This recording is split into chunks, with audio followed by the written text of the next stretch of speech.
Greetings. Hey, greetings to you, Jesse. Hey there. One love, brother. Great to see you. Great to be seen. It's a wonderful time. Yes, it is. It's a beautiful day. Each and every day is a blessing, Oh, isn't it? yeah. Yes. You've been going back to back today, Jesse. Yeah. Yeah, I've been hosting like a group cleanse thing, just wanting to promote, the breatharian lifestyle and hold space. And, just share some tricks and tips and, the experience. So, um, and, we missed our last conversation. My apologies about that still, but, it was all in divine time and order. What needs to be always is, right? Absolutely. And it's all good. I just want to make sure, am I coming in clear for you? Is nothing fuzzy or you're hearing the sound? Everything's Yeah, okay? everything's great. Yeah. Oh, How's awesome. about on your end? Yeah, yeah. I saw you with Camilla just now. What do you feel like was your takeaway or one of your takeaways from y'all's conversation? Well, I feel kind of bad because I hog the mic pretty much most of the time. But, just sharing about the pranic lifestyle, tips and tricks. We weren't going too much into the depths of, kind of what I would hope to explore more with you on this live is, sort of the mental, spiritual um, aspects, and sort of I was going over more like the physical things and how to entrain this lifestyle. I see there's essentially like 6 limbs to breatharian practice, and I guess the main takeaway would be that it's much more than a physical thing. That really it's we do this for a sort of spiritual freedom Mm. and for uh, a sense of ease and health and grace. Um, it's not easy, but like most things, the best things in life come with a little bit. You have to exert yourself, and you have to, you know, uh, put something in to get something back, so to speak. Mhm. You know, um, and at the same time, the more you practice it, the more easy it becomes, and the more liberating and joyful the life becomes. But at first, you're trying to, fast and, give up old habits and things like that. Like there's it's a process. It's like you have to, exert yourself. Mhm.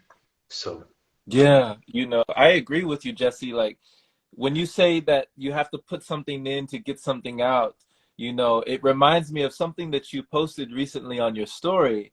It was talking about how discipline is like the highest form of self-love. You remember when you put that up there? yes, yes, How yes. did that speak to you? Well, I feel like to be disciplined is to be a disciple of yourself. It's, what you apply to get what you want in this life. Like, you and I are both fond of playing Mhm. music, but you have to be disciplined to become a musician. It takes practice. You have to, and, perfect practice makes perfect. Practice makes permanent, you know. So,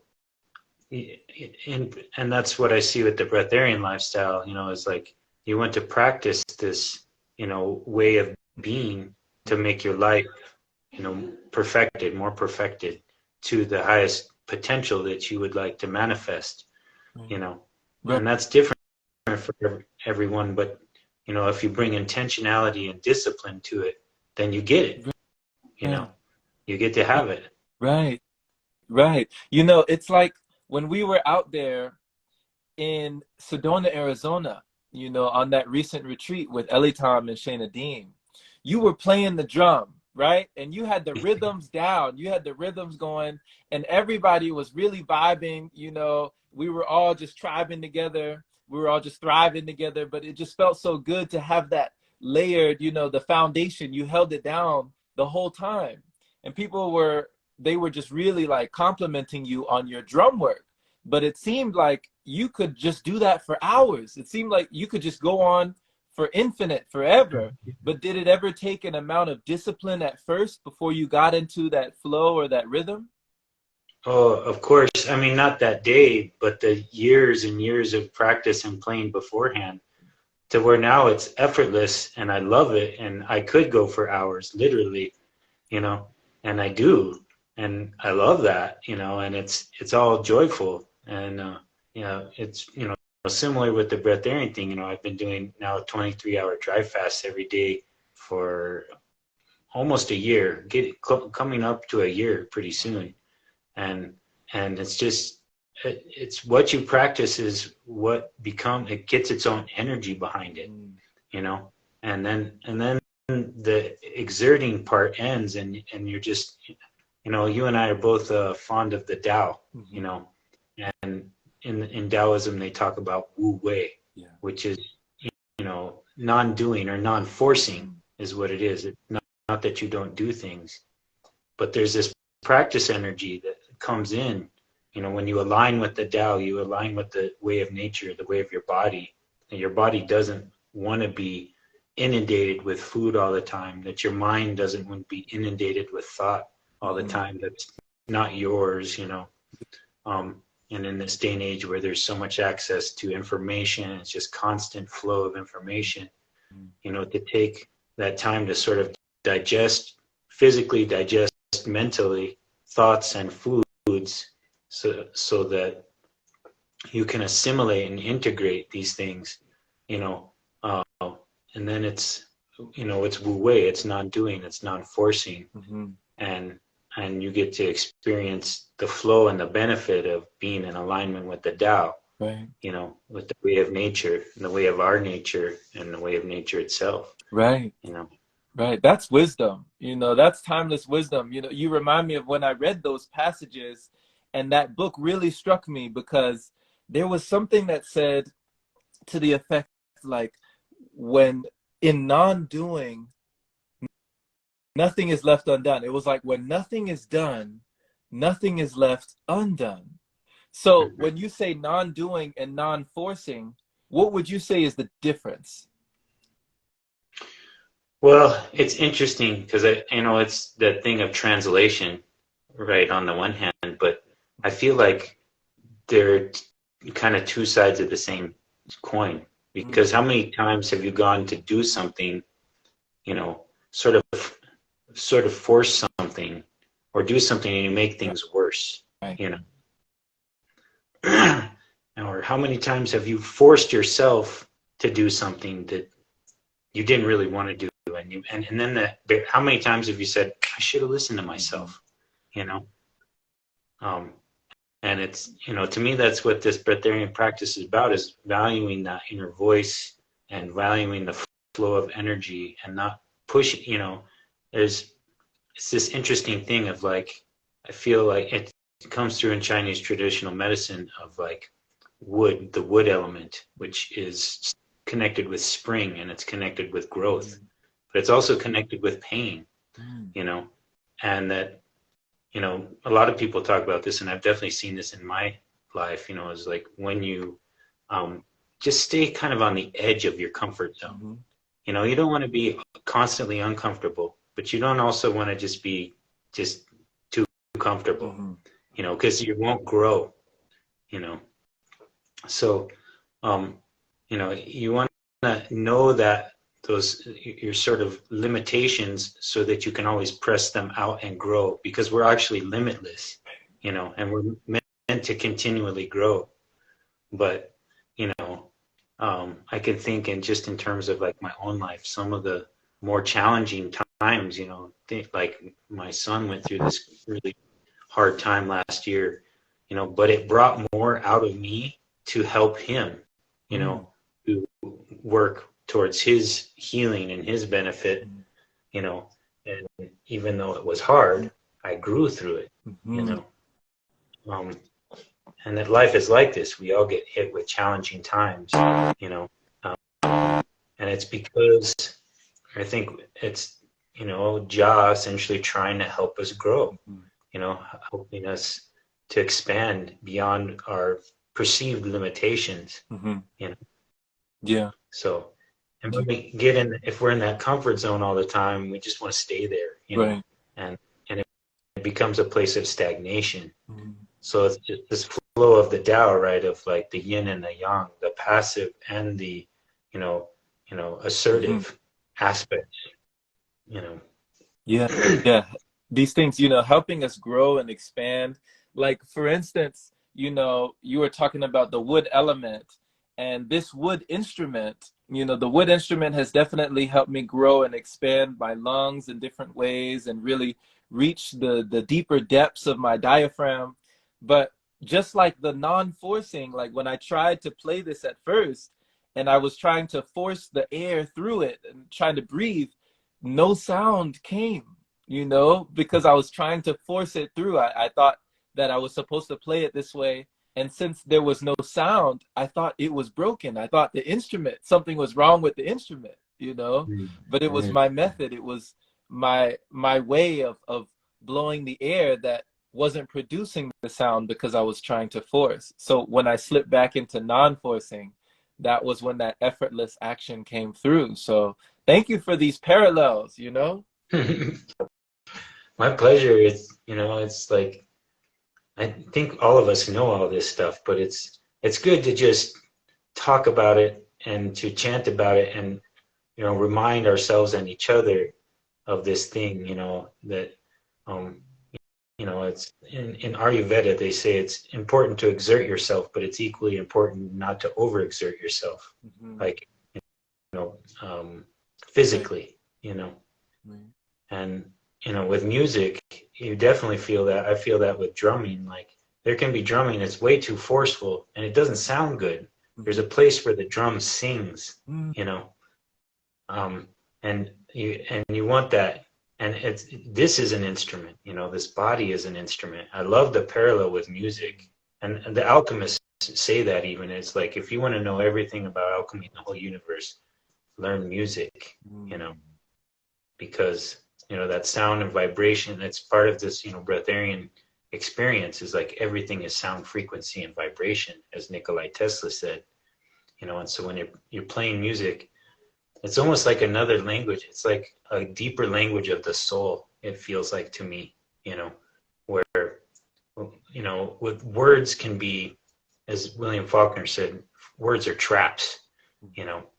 Um, and it's also etymologically connected with the word swords. It's used to cut up the reality and to parlay, Mm-hmm. whereas music is like this conjoining, like this soul communication that goes on, where you know how it is when you're just playing. I felt it with you a couple of times that night where we were playing, and we just like, you just kind of switch, like you're playing one kind of rhythm, but then something just leads you to do something a little differently, Mm-hmm. and it just happens magically. It feels like, Right. and it's connecting more in with our feeling than with our thinking, whereas words is more connected with our thought, Right. you know, Right. and that, like you're saying, playing the instrument and getting deeper in the diaphragm. I thought you were talking about getting deeper into your soul at first when you started speaking, because I feel like it's, uh, there's a connection, there's something related Mm-hmm. with the aspect of playing music and, um, playing this instrument to make your life music, Right. Right. Becoming more harmonious. Yeah. Tuning it Yeah. up. We're in harmony. Like how they say the different instruments can kind of be linked to different parts of ourselves. Like, a lady was talking about this is our flute and the heart is the drum. So when you were talking about, I'd never heard that before when you said that, Jesse, but it made so much sense because that's what we felt when we were surrounding you in the near the fire that we had, and everybody was just joining in with their voices, their songs, their clicks, their beatboxing, and you had the beat going, and you said there's a place where the drum sings. I said, whoa. you know, where it's like Right. you're not forcing it, you're not playing too lightly, not playing too heavily, but it just sings, you know? Wow. And Wow. same with our hearts and our souls when we're pushing, this, discussion of like wu wei, when we're forcing, it doesn't feel good. There's a place where you're exerting, but you're not overexerting, and your soul sings. Right. And our hearts are meant to sing. That's when you're in the your true vibration is when your heart is singing with like this joy. It's like reverberation inside of you, and that's, I always like to say, we all have gifts, but your gifts aren't what you're meant to, what makes you special. It's what you're meant to give. And it's your joy. It's what gives you happiness and makes your heart sing, to do. So, yeah. And everyone's got a gift, to share. So I agree. It's like the secret to living is giving, I enjoy that. And we're sharing our gifts today. What do you feel has been so far your intention to continue giving, or to be even more in service in that way for this new year? Yeah, I totally want to just step it up. I'm really passionate, of course, me, about herbs and superfoods, and helping people with their health, coach them towards their health through fasting, sun gazing, breath work, connection with the four elements of earth, wind, fire, and water, and the herbs and stuff. But I want to play more music, and I want to travel more, and connect with more. I live here on my homestead, which is wonderful, but I'm way out in the boondocks, and I've always been a people person, and I've been kind of a hermit for like the last 20 years, and connecting with people online has been magical, but it's different when you're belly to belly, and you can share a hug, and you can share the vibes, and in that actual physical proximity. There's a greater depth, than we can have through the electronic devices. Even though it's still like, I really appreciate having met you, Camilla, Ellie Tom, my friend Dandelion, the herbalist, like all these people that I wouldn't have had an opportunity through, except through social media.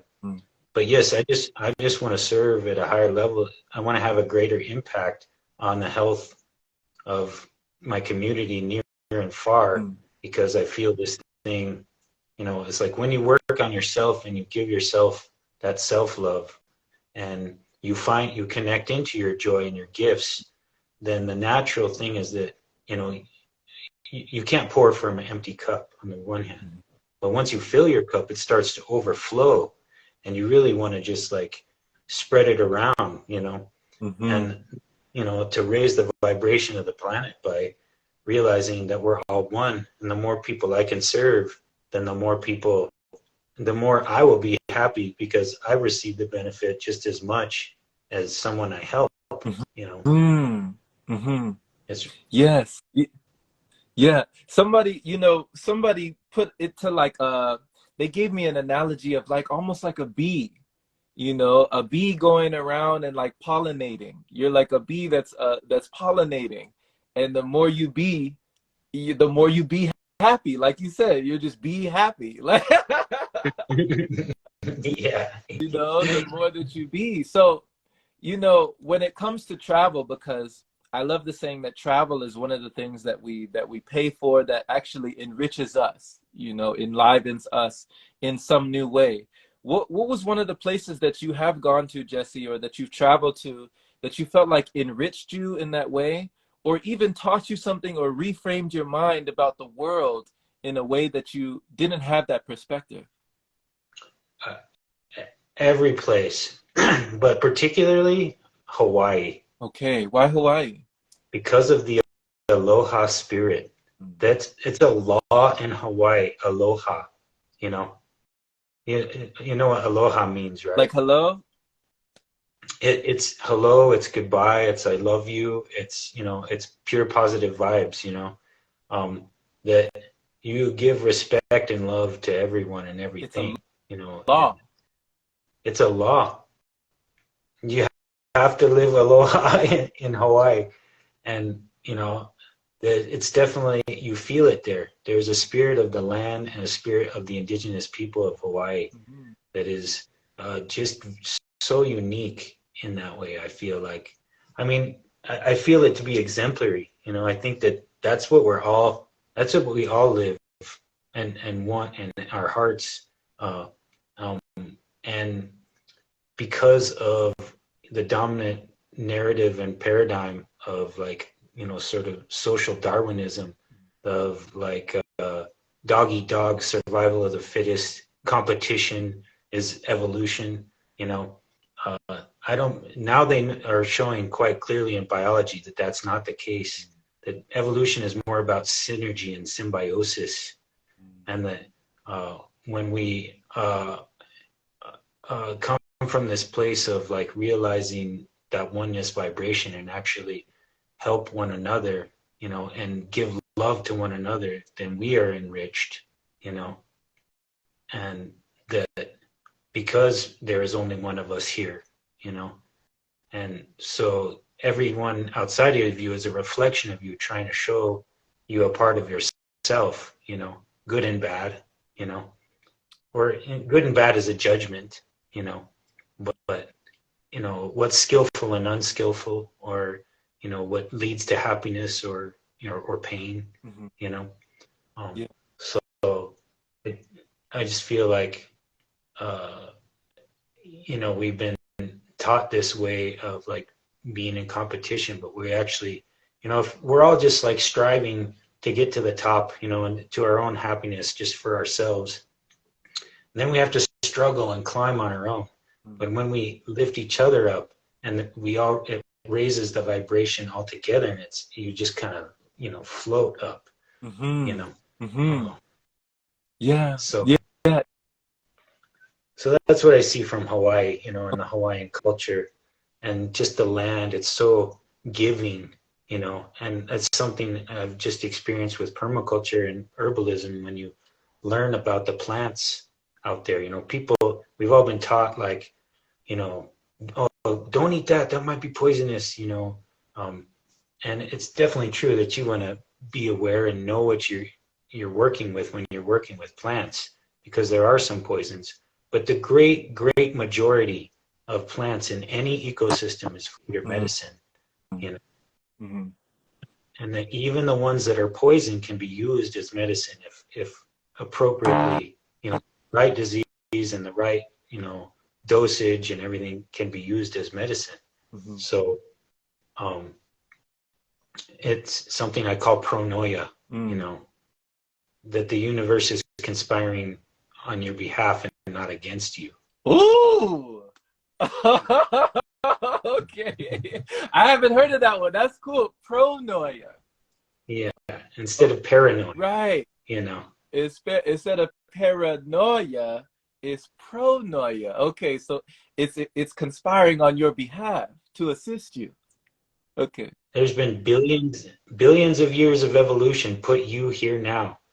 Mothers and fathers, you know, friends, plants, foods, animals, all these things have been always trying to just nurture you, Mm-hmm. every one of us, you know. Uh, and so we're all here for, are precious and are here for a reason, and we're all totally supported. And that's the other thing that the breatharian lifestyle, you know, speaks to for me. Once you realize, once you, you know, start doing longer fasts and dry fasts, and you know, you're working with meditation, you start to value your own energy, Mm-hmm. you know, in relationship and in you know work and in all these things, and then you start to realize that you're self-sustained, Mm-hmm. you know, that you're complete all by yourself, and that you know, but there's all these reflections and beautiful relationships that you are mutually interdependent with, that you Mm-hmm. can't separate yourself from all these other relationships that, you know, support your life, you know, and the elements of earth, wind, fire, and water that support your lives, you know, the earth underneath you and the sun raining, you know, cosmic rays down on you, and the air and the water, you know, it's like these things support it. There's, as Milarepa, my favorite Buddhist, says, there's millions of blessings being showered on us every day. We just don't perceive them, you know. Mm-hmm. Yeah. Um, Yeah. And if we don't perceive them, it's almost like we don't receive them, you know, yeah, because it doesn't true. come to our level of awareness, you know, our level of perception. You know, Jesse, I love hearing that that is an actual law in Hawaii. You know, aloha is the law of aloha, you know, acknowledging someone. And, you know, it also, I think Lewis said the Hana way, Oponopono, you know, Ho Oponopono. That was so healing for me to find out the Ho Oponopono practice in the, you know, I love you and I thank you and I love you. Please forgive me. I'm sorry. You know, I'm Yeah, sorry. Please forgive me. Thank you. I love you. That practice was so healing as well and revealing as well. And what you reminded me of when you talked about Hawaii is when I went to Switzerland. That was the only place that I've been to so far that had that spirit. You know, they'd let you hear it on the street. They didn't say aloha, but they said bonjour. Bonjour. It was they were speaking Swiss French. You know, they're speaking French in Switzerland. Everywhere I went, Jesse, the men, the women, the children, young, old, no matter what. Bonjour, bonjour, bonjour, bonjour. Everyone, you know? It was yeah, like these people are too nice. I thought these people were too I had never experienced that level of niceness.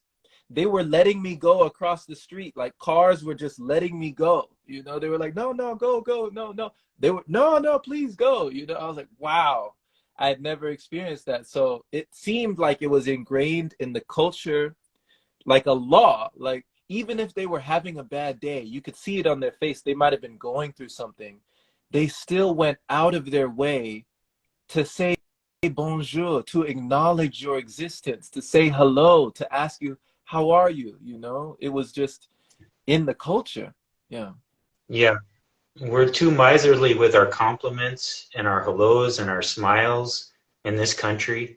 I feel like, there is like this really competitive, you know, sort of, and everybody's just going and they're driving in their car and they're all in their head. But, when someone smiles at you, I was at Whole Foods the other day, Mm. and this guy he was like, "Oh, I didn't get in line before you, did I?" And I was like, "Oh no, I'm waiting for my wife. She's getting something, you know."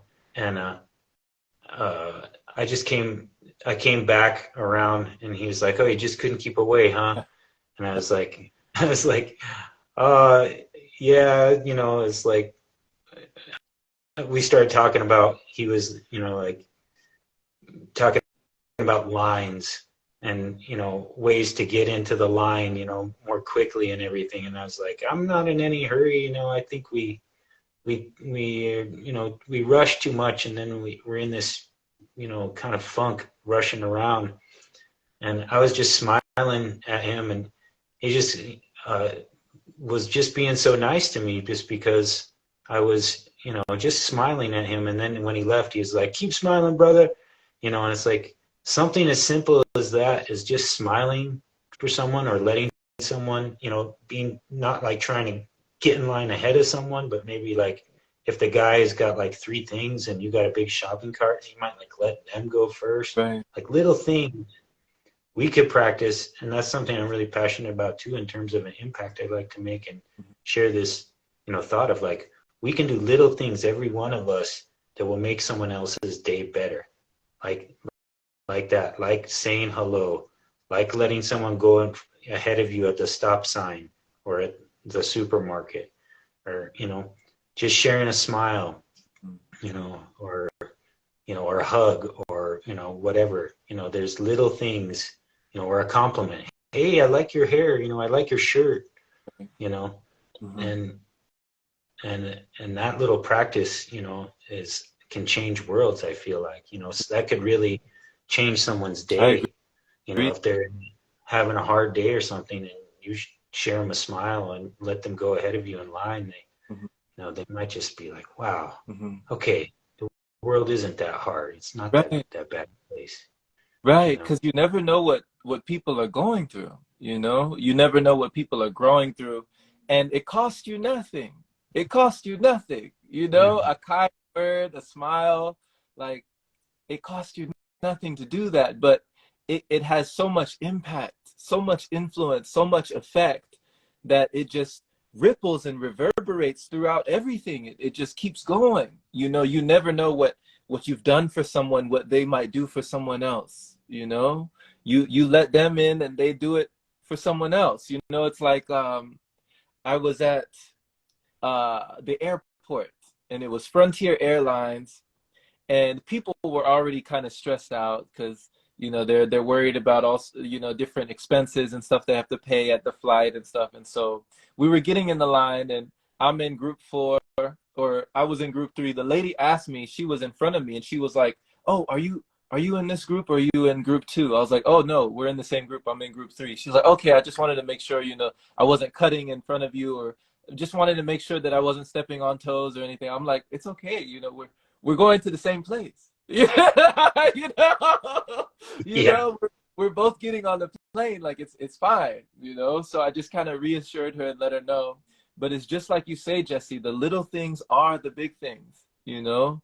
Just that small gesture, it might seem small to you, but even the small affects the all in the grand scheme of things.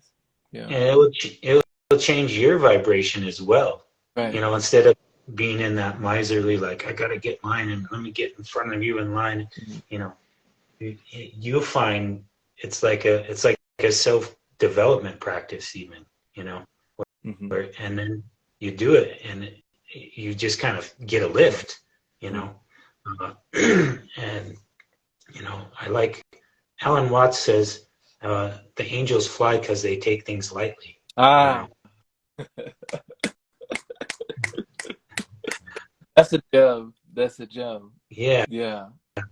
And just to, to be, that's something the Egyptians talk about too, is like, uh, as we transition past this life, your soul will be weighted against a feather, you know. Mm. And it's like, how many of us carry so much heaviness, Mhm. you know, that we don't really need. We're just holding on to, Right. and it's in our practices. It's these little practices, little Mhm. things, you know, telling yourself, starting with yourself, there's they say the mind has something on everyone's mind has something like 50,000 thoughts a day, most of which are critical of self or others, you Mhm. know, and like to start changing that dialogue, because the neurons that fire together wire together, Mm. so you start, telling yourself, things like that, I totally love myself, that, and accept myself, and that, I love my life, and I love this world. This is a beautiful world. Mm. There's beautiful people here. There's, beautiful clouds and sun and birds, and, you know, start acknowledging with positivity all the good things. A lot of people get a lot of benefit out of a gratitude Mhm. journal. Do every day. I'll write down a little bit of something that I try to just purposefully think of something that I'm truly grateful for. Right. Even if it's like the smallest thing, like I'm grateful I found blueberries today to put in my juice. You Mhm. know, Mhm. like you know. Yeah. Uh, I'm grateful I got to sit in the sun for 10 minutes, you Right. know? Right. Like, You can, I mean, your mind, like you say, after a while, when you're wired that way and when they fire that way, you can find reasons to be grateful anywhere. You know, everywhere you look, you can find reasons. Were you ever, you know, was there ever a point in your life, Jesse, before you started purposefully and with intention, like writing these things down or speaking these things out or listening to these things and really reframing that perception? Did you ever find it hard to be grateful for things? Like, was it ever a challenge? um, yeah, yeah, I mean, yes and no. I feel like it, there was times when I was grateful just spontaneously because something happened that really like inspired that gratitude, Mm-hmm. you know, and there were times, where I was definitely had a lot of negative self-talk and, Mm-hmm. would be more judgmental. It's kind of been more in my spirit my whole life, truly, to find these gratitudes. And it's just, I'm hooked on joy, Mm. you know, and have been my whole life, you know. But, you know, I think it is like kind of a program, you know, from the Matrix, Mm. you know, because, you know, you may just get someone you really care about or respect who says something to you about the way they view you that may be critical, you know. And most of us can't take, you know, critical comments or like even people's, you know, rejection of being like, no, I don't want to do that personally. You know, that's another thing. I think that's where I suffered with it more. It was like if I really looked up to someone and I wanted their approval, you know, and you know, I would look to them and I'd like, you know, if they gave me some critical feedback, I would take that to heart, you know, and that's where I suffered more with that kind of thing, you know. I always found it easy to find things to be joyful and grateful about, Mm-hmm. but too much of valuing someone else's perception of me and people pleasing, Mm-hmm. you know, because I wanted to be, you know, seen in a good light and to be accepted and loved, and you know, everyone, that's natural to everyone, but there's a certain point where you have to learn this self-love to the effect of like, regardless of what anyone else says, Right. regardless of anybody else's perceptions, I love myself, Right. you know, and that self-love has to be, you know, it's like I liken the whole, you know, inner experience with the garden. You have to like you know, it's all about planting seeds, like these thoughts, you know, these beneficial seeds of like I love myself or what have you. You know, and in the garden there's good seeds and bad seeds. I actually don't believe there's any bad seeds, you know, in the garden, you know, but weeds, we'll call them, you know, things that you don't want to grow in your garden, you know, and those things you have to uproot, you know. And even the good seeds, some of that seed will take and some of it won't. Sometimes some of it's in good soil, some of it is where it's in not good soil and where it's not getting the light and the, you know, water and things it needs. You want to nurture those things that take, those seeds that take, and give them, you know, that, you know, the extra water, the care, words. Even I've been reading this Zulu shaman, Credo Mutua. Mm-hmm. You know about Credo No, Mutua? no. I, I suggest, especially if you're of African American descent or African descent, I think everyone should read this book, no matter what your descent. But he's talking with his grandfather. He's like a shaman. He's a Sangamo, and he starts off believing, you know, he's like inculcated into Christianity in a very strict kind of way, you know, a very colonialist kind of way. And he starts having his grandfather calls for him, you know, but his father won't let him go because he's a strict Christian. He doesn't want him to learn, you know, the Zulu shaman witch doctor ways, you know. And he starts having this like crazy like disease. He just falls over weak one day, and he starts having visions. And he says he's like having waking visions all day long, and he starts to be able to see through people, and he can see disease in people. And he sees his aunt, and his aunt has like he sees a darkness in her heart, and he puts his hand on her heart, and it heals her. And then pretty soon, like the whole community is hearing about this, and he's trying to keep it under wraps because on the one hand he's super sick, and on the other hand his dad will be very terrible to him, you know, if he knows that because it's not even appropriate in their culture for you to like touch another adult, you know. And whatever, things come around to the point where he's so sick that he ends up being able to get away from his dad with his uncle, and his uncle ends up bringing him to his grandfather, and his grandfather starts telling him, you're actually endowed, you know, you're a natural Sangamo, and you need to be trained if you're going to survive. And he teaches him to, he has this conversation with him. I almost want to read it to you. He's like, let me just crack this open. While I'm at it. It's just a few, Okay. just a few paragraphs here. It says, one day I very rudely confronted my grandfather with this question: how could God be almighty and I also be almighty? My grandfather controlled his fierce Zulu temper and said to me, come out, and I immediately obeyed.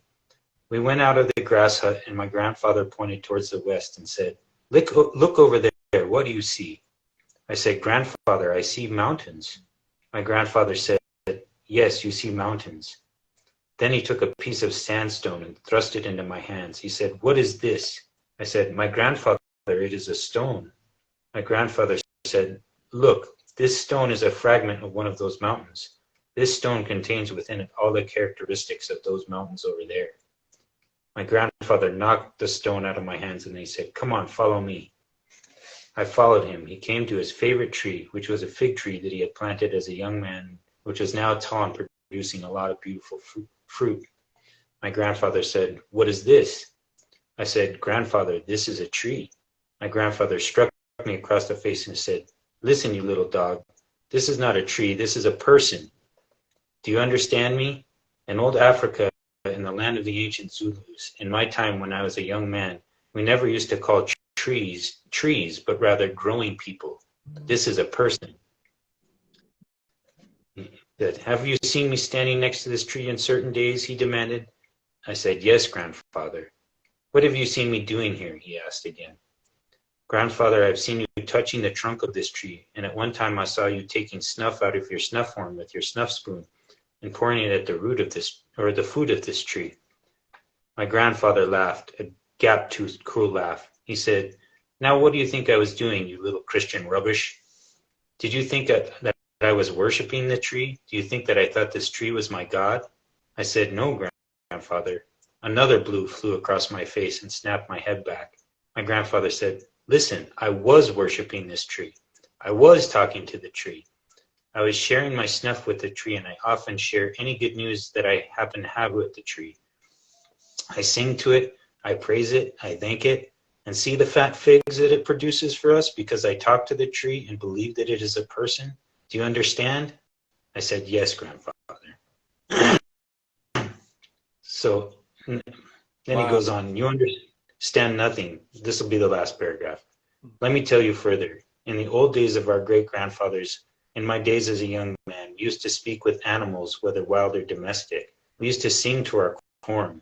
We used to sing to our pumpkins and our sweet potatoes in the field. Even as we planted the corn, we used to call upon it to grow strong and to yield more and give us more food. In the days of the old people, you were not allowed to curse or commit any act of violence inside a cornfield because that would frighten the corn and make it produce little food. Wow. So thank you for that passage. Sure. I could read the whole book to you. I just I'm really into this book right now. It's so good. Because I mean, it's a thing of just truth. We all know truth. It's all inside of us. We just have been taught to pay attention to other people and experts, and we all know what's best all the time, the right words, the way to be kind to ourselves and others, but we practice these ways that have not been healthy for our hearts and minds and our bodies, as well as other people's, and the earth and the trees and the animals, and we have all this, we're all connected as one heartbeat, one love vibration, and so when we do that, we're doing it to ourselves. So when we practice, respect, kindness, happiness, singing, music, praying, dancing, that we build more of that in the world, in all the things around us, so. I love that. I love that passage you read for us, Jesse. Growing people, we call them growing people. You know, it reminded me of, there were a couple of times that I had friends take me out to different parks or different woods or different forests, and they would show me a tree that they had a friendship with. You know, they would show me one of those growing people, right? That they had been with for a long time. And they placed their hand on the tree, you know, they placed their hand on the bark, and I placed my hand on the bark. And, you know, they were like, hey, this is Jerome. Just wanted to let you know, this is my friend. And, you know, they were introducing me to the tree, you know, Mhm. and that the tree was talking, like they heard the tree say, you know, hey Jerome, like, hi, how's it going, you know, like it was welcoming me into its domain, you know. Mhm. And I felt Mhm. that energy. So thank you for reading that, because we often don't view, or where some of us don't view nature in that sort of reverence and that sort of light where we see it that way, you know. So I think that's a wonderful perspective to have. Yeah. Yeah, we just I haven't been to the movies for a long time, but we just went and saw the newest Avatar Mm. movie, you know, and there's a lot of that sort of vibration in there, you know, and you know, they always have to connect with their hair into the animal or whatever, but then they like feel it. And we are connected. We're wireless though Right. to this creation, and we can connect into, if you can't hug another person, like they say that human beings need something like 30 hugs a day Mm. for their wellness, you know. But if you can't hug a person, you can also always hug a tree. And in our classes and sharings, we talk about, feel like a tree is a cell tower of love. If Mm. you think about the electromagnetic field of our body, you know, and it radiates at least 50 feet beyond our heart, you know, think about a massive tree and the electromagnetic field of that tree, you know. So just, well, hug a tree, and I tell you, you'll feel it hugging you back if you do it Yeah. regularly. Yeah, I agree. You know, I believe that because these trees that they showed me, you know, these the ancient old wise, the wise trees, like they were tall, they were huge, they looked massive, and it seemed like the system, you know, you could imagine that they were tapped and tuned into the entire environment. You know, they probably felt us when we entered the forest, you know? Yeah, yeah. You notice, you know, if you're mindful and attuned, you know, and you walk into the forest, it'll either be quiet, eh, like silent, or the birds will start talking and the chipmunks and stuff like that. And so, you know, they're either like, watch out, here comes a human, or they'll be like, oh, hey, it's an actual human. You know, hey, human, you know, um, and every, you know, it's actually like they kind of represent on Avatar, you know, that the mycelial network underneath the ground that connects the plants and the trees and everything, it's electrical and chemical, and literally every footstep you put down in the forest is sending electrical and chemical signals through the entire forest, you know. Whoa. So So it's like announcing your arrival mhm, to everything. yes, Okay. and all the animals are completely aware that you're there, but are you aware, Mm. you know, Hmm. right? Yeah. So, you know, but that's what, you know, this practice of meditation and, like, you know, fasting, purification, etc. You know, you get into your heart core. And this is where our greatest mind is, as actually in our Mm. chest, you know. Um, and that's what the Taoists feel too, you know, that yin mind, your subconscious mind, is everything below the neck, Mm. you know. Hmm. And you can program your subconscious mind to some degree with your conscious mind, with those thoughts of positivity, you know, and like, um, you know, as someone once said, mental activity is not the same as thinking. You know, when you have heart mind resonance, you know, when your heart and your mind are in connection, then you're really thinking, you know. And when you're able to have thoughts that connect with your heart, that your heart can connect with, and that don't go against your heart, you know, then you increase your vibration, you increase your resonance frequency in your electromagnetic field, and you can extend your feeling body out into creation. Like, you know, a lot of us are everyone I think is empathic, everyone is psychic, but some empaths, it's like the vibration of others and the feelings in others is so loud that it's almost like painful, you know, especially if they're not, you know, if they're in pain, you know. And so there's this whole thing, you know, that comes through in like psychology and wellness, and it applies to this path of like boundaries, psychic boundaries, you know, and you know, which are can be very beneficial for like healing and for sort of sensory gating for empaths. But ultimately, I think, you know, being empathic and being sensitive is a superpower that we want to explode the boundaries and connect out with everything, you know, and feel deeply everything, you know, that the world is going through, that people are going through, and plants and animals, and, you know, and even though it's painful, that's like something Thich Nhat Hanh talks about, is you can't make the way to transmute pain isn't like to shun it or try to make it go away or get angry with it. It's to be with it, you know, and be in it, and that pain will cause you to be compassionate because other beings are suffering, you know. Okay. So sitting with it, being with it, you know, breathing with it, acknowledging it, you know, letting it be heard, letting it be seen, you know.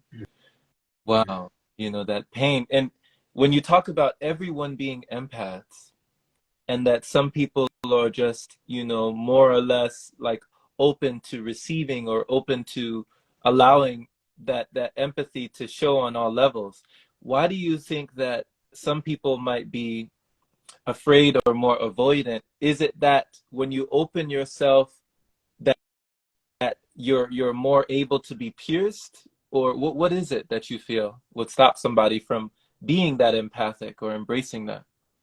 You are more vulnerable, you know, and that's kind of the paradox, is being vulnerable is a strength, you know, but it's just a matter of like how much the crystal of your body can take, you know.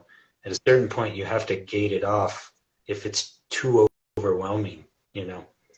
And it's a skill, it's something, you know. My wife is very empathic, my son is very empathic, I feel like I am too. There was a time, especially when I was transforming and healing more, where my vibration wasn't strong enough, you know, and other people's vibration, like their toxicities and stuff, it would just like bleed into me, and it would be like too much, you know. And I would have, but, you know, that's where, you know, getting this balance of like, you know, spending time alone, you know, to be in your own vibration, in nature, you know, in quiet with your own thoughts and your own feeling, and connecting in to the truths of that, you know, rather than just suppressing and going with the flow and doing what other people are doing, or absorbing people's toxicities and, you know, what have you. Then you make your field strong enough that you can resist those negativities. You know, you can still be empathically connected, but you're not taking it on as your own, you know. So it's like, it's a real subtle thing, you know. It's a subtle skill set that an empath has to grow, you know, to just be in the world and be in some bit of comfort, you know. Because otherwise, if you're just totally psychic and you're just totally, you know, I mean, think about all this negative talk that we tell ourselves all day. And if you come into the field of an empath who's feeling all that, they're just like, they feel all those words and all those negativities directed itself, and like, it's like, like, why, you know, like, you know, there's too much pain in feeling that for everyone, you know. And there are some people that are just conduits for feeling it. Actually, they say in like an ayahuasca ceremony, I've never done ayahuasca, but that sometimes you'll be with a group of people and the person next to you is purging your demons, you know? What? Yeah, it happened, how people will purge. They'll like physically like be throwing up and like, But they're going through it. your demons? They sometimes it's not your stuff. And that's the case all the time with all of us. Sometimes you're in a funk or whatever, and it's your neighbor, and you're just picking up their field. If you have a sensitive, receiver, if you're a sensitive, instrument, then you're going to pick up the reverberations, and the vibrations of other, beings. Mm-hmm. And then you're like questioning, like, why am I in such a funk? Like, but it's not you. You're purging stuff for the all. You're transmuting stuff for the all, and that's reported a lot in like ayahuasca ceremony. And sometimes the shamanic medicine is like what opens us up to this like psychic sensitivity that we've gated ourselves off from. But I feel like we're all very empathic, and that it's just something that we learn to tune out a little bit, just for our own comfort. Mm-hmm. What, if you've ever heard about like different things, like somebody said something to the effect of the opposite of love is not necessarily hate or something, but it's like apathy or just not even caring or just kind of just sort of, what would be the opposite of sensitivity? Because in this day and age, they have terms that they'll describe people. This lady described herself as an HSP. Have you ever heard of an HSP? Mm-mm. So she said, I'm an HSP. She said, I'm a highly sensitive person. Mm-hmm. And so she said that, the counterbalance to being so sensitive, of course you're feeling everything, but then she would rather feel everything than be in a state of numbness to where she can't feel anything at all. She would rather be open, have that vulnerability and be so open to feel it all than to just feel nothing, Absolutely.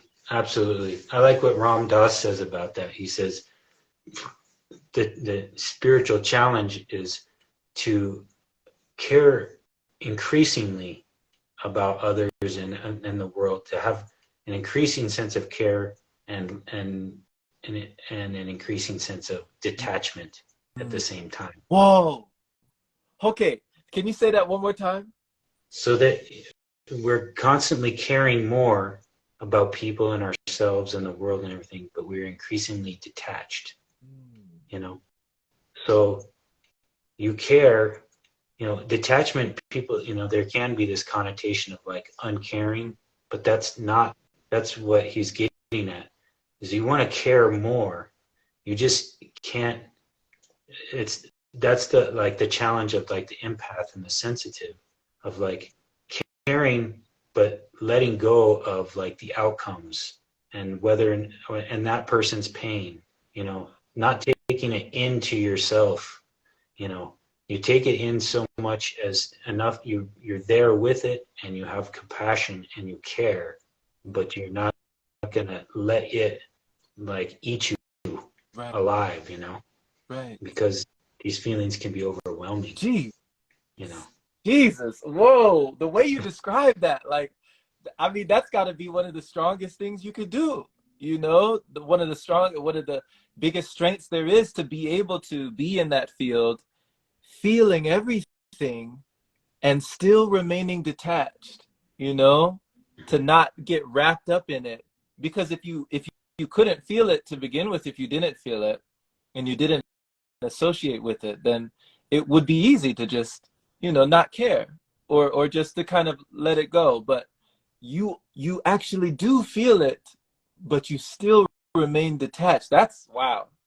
That's big.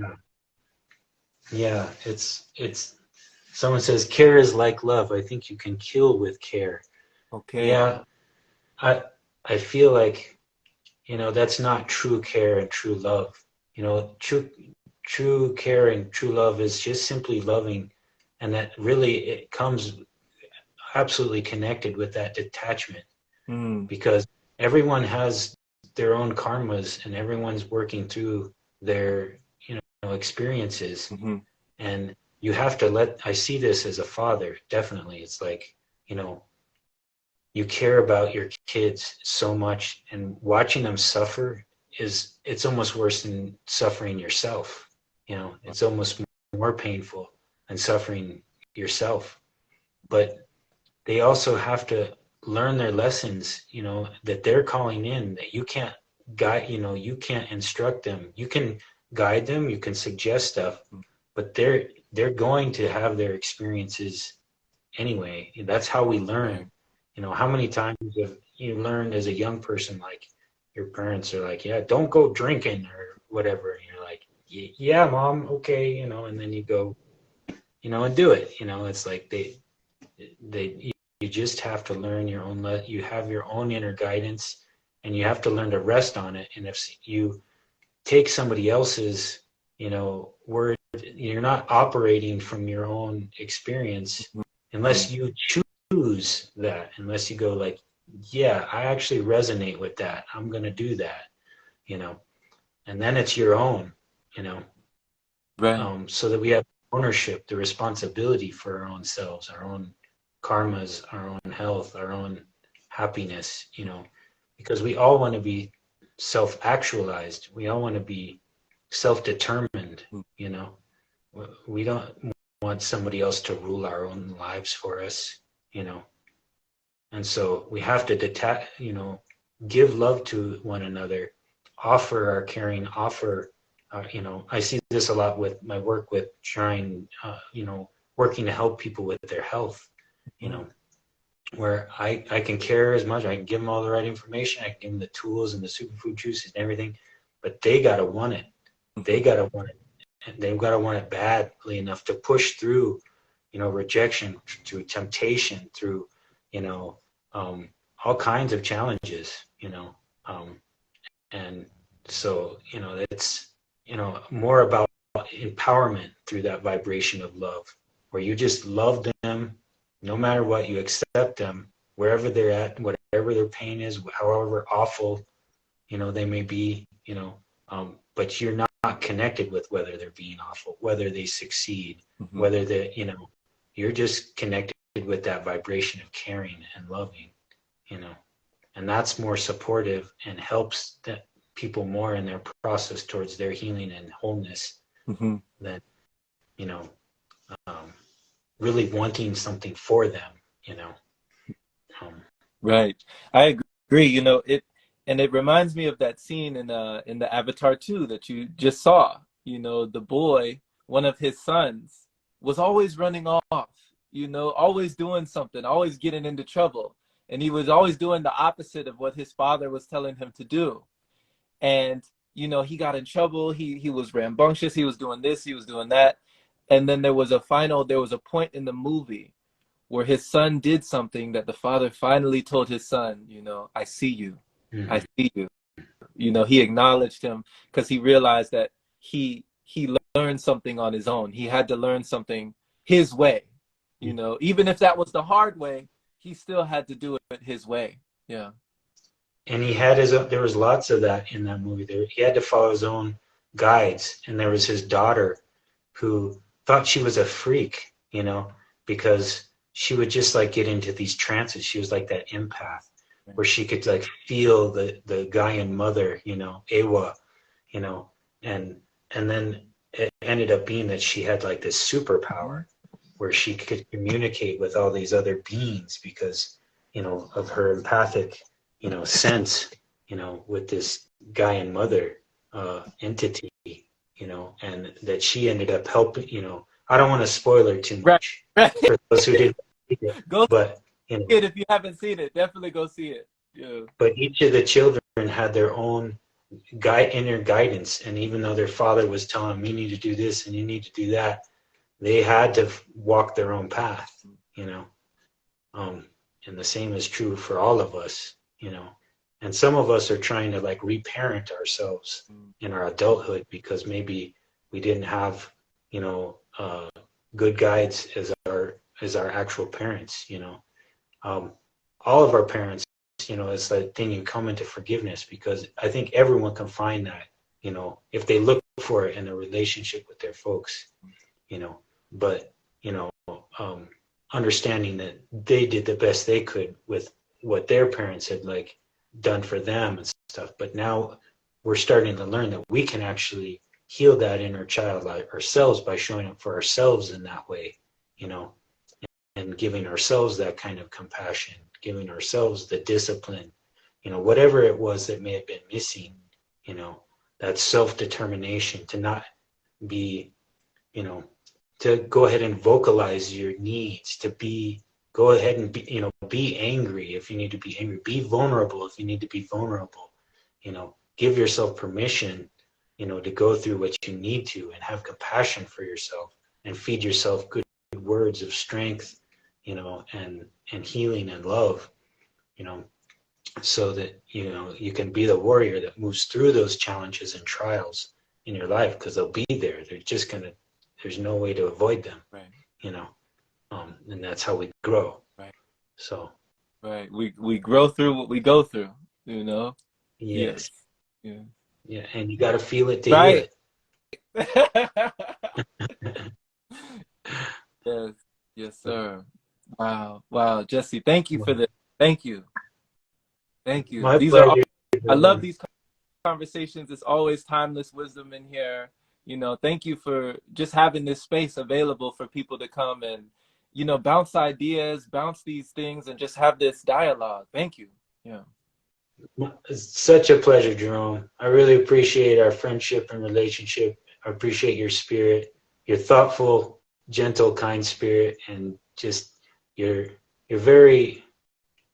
deep being. I see it in the way you show up in the world and the way you think and feel into these things. So thank you for being my brother and joining me today. And it's been a wonderful conversation. Yes. Likewise. We'll do it again.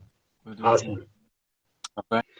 Well, blessings, family. Thank you for joining. I hope you all got something from this, and I hope you have a beautiful day. Take care. Peace.